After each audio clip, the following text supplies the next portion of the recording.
Hello mga kadoodles!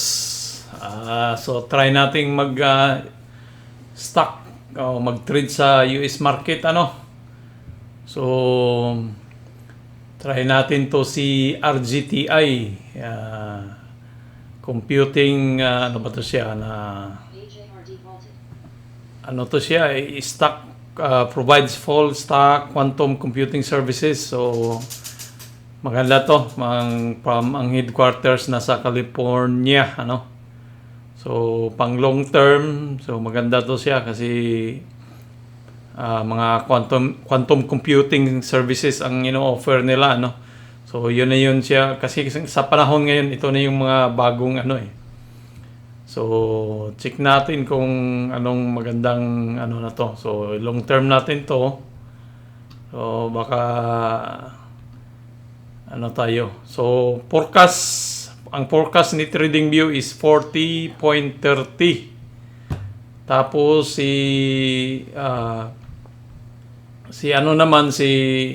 Yahoo Finance ang forecast niya is 38.85 si RGTI.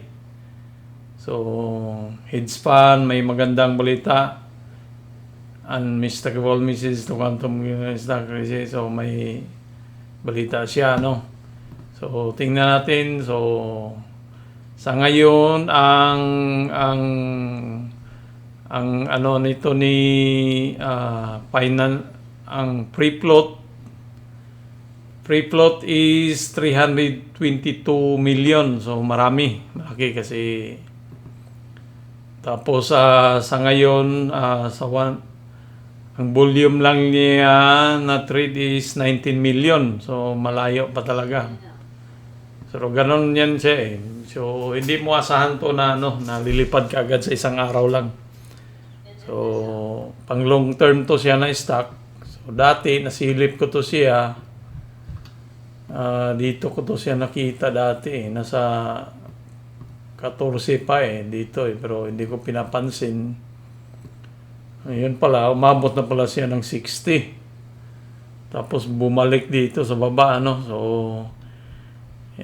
sasabayan natin to. Baka mag-form to siya ng malayan natin kung mag-form siya ng cup and handle, ganyan. Babalik siya, magparabolic siya. So, pwede diyan siya. So, long term, baka magganon-ganon to siya na yung presyo. Hanggat maabot niya yung 40 na target price, So, sabihin natin na 1 year, at least, okay na. Habang mura pa siya, mababa pa, So, i-try natin to siyang long term. So, hayaan lang natin, matulog yung pera dyan, 1 year, baka swertihin tayo, may 1,000 USD ka, long term mo, tutubo siya ng 100 plus, so after 1 year, so maging 2,000 USD na yung pera mo, So, lang siya. Hindi naman to siya, mga stock to na long term. So, pero maganda to, long term to siya na stock, So, RGTI, Nasdaq siya, nasa US stock market. So, yun lang. Hanap tayo ng iba pang pa-late-late lang na stock.